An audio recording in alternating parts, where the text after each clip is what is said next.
We're talking about perfectionism. I used to spend weeks obsessing over every detail of my content, until I discovered something shocking. All that extra effort I was putting in, it didn't amount to anything. No one cares. You need to stop being a perfectionist, but you already know that, and it's easier said than done. So I'm not going to tell you the same things you've heard 1,000 times, like just set realistic goals or learn to let go, because if you're like me, that doesn't mean anything. What do you even do with that? So instead, I'll share with you the 2 tricks that helped me to finally flip the switch in my head and allowed me to get out of my own way. I honestly think that these will help you, and I'm using this video to prove it works. More on that in a bit. Let's talk about something that changed the game for me. No one cares. And before you click away, stick with me because this is actually one of the most freeing things you can realize as a creator. Picture this. You're standing in front of a massive stadium filled with thousands of people. Each one is busy with their own thoughts, scrolling through their feeds, living their lives. Now, you step up to the mic, and maybe a handful of people glance up. But here's the thing. They're not analyzing every word, memorizing every move, or grading your performance like a panel of judges. They're just catching a moment and then moving on. Most people will forget what you said before the end of the day. That's the reality of content. You see every flaw because you're inside it. You remember every post, every edit, every time you paused awkwardly. But the people who find your content, they're not watching everything in order or diving into your back catalog with a magnifying glass. Most of them stumble upon a single post or video in isolation. They're not piecing together your entire content history. No one cares. This realization freed me from chasing perfection. To prove this, you don't need to look any further than my previous video. It's just a few minutes long and it took me 30 minutes to make. And the one before that, a full week of dedicated effort. I spent hours polishing that script and meticulously edited it to include all of the on-screen information. Guess which one flopped? The monster video. The point isn't that effort doesn't matter, it's that the majority of your progress comes from consistently creating and putting it out there. Quantity over perfection wins almost every time. The actual problem is that we get so caught up in our own heads, thinking our own content is being scrutinized the way we scrutinize it, but it's not. You don't have an army of critics refreshing your page ready to pounce. What you do have is an audience waiting for something valuable, whether that's entertainment, education, or inspiration. They don't care if your video has a slightly awkward pause or if you spent 2 hours on your thumbnail. They care about what they're getting from it. So what's the solution? You create intentionally imperfect content. Let yourself off the hook. No one cares. When you stop fearing that every detail needs to be flawless, you make room for what actually matters, connecting with your audience and getting your message out there. Treat it like a conversation, not a performance. Conversations are messy and spontaneous, and that's exactly what makes them real. I'm embracing this, and everything is shifting. Instead of stressing over every frame, I focus on showing up and sharing ideas. And guess what? I'm making content I'm proud of faster than ever before. The lesson? Stop trying to defeat perfectionism. You can't. It's always going to be there lurking in the background.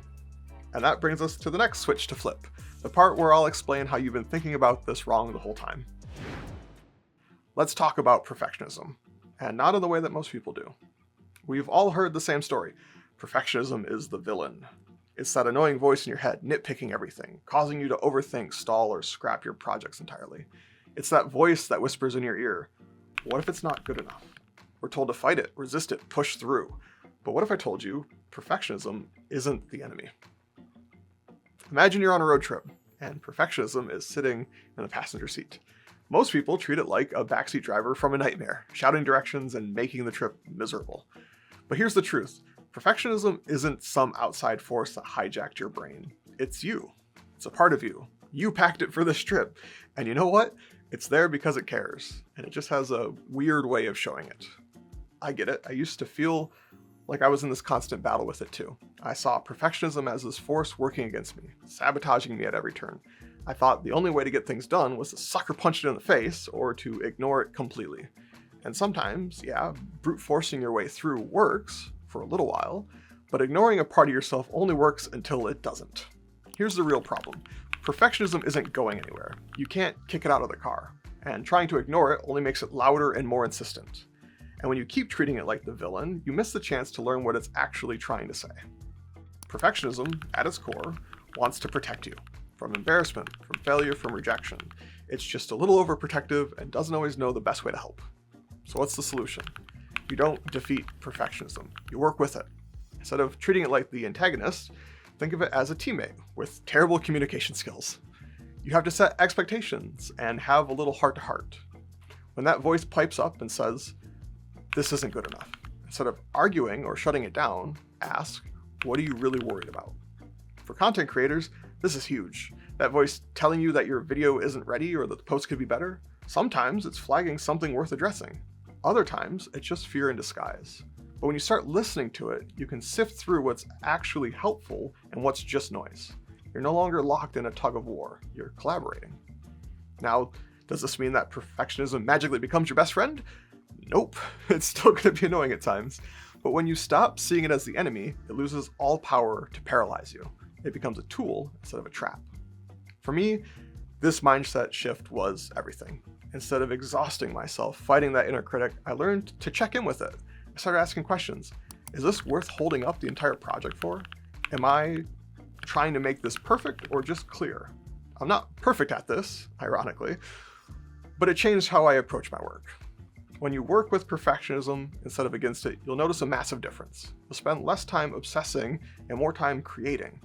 So let's talk quickly about how to do some more creating, how to actually transform your creative process. Now that you've got the tools to work with perfectionism instead of against it, it's time to put it to the test. Here's my challenge for you. Make a piece of content in the next 24 hours.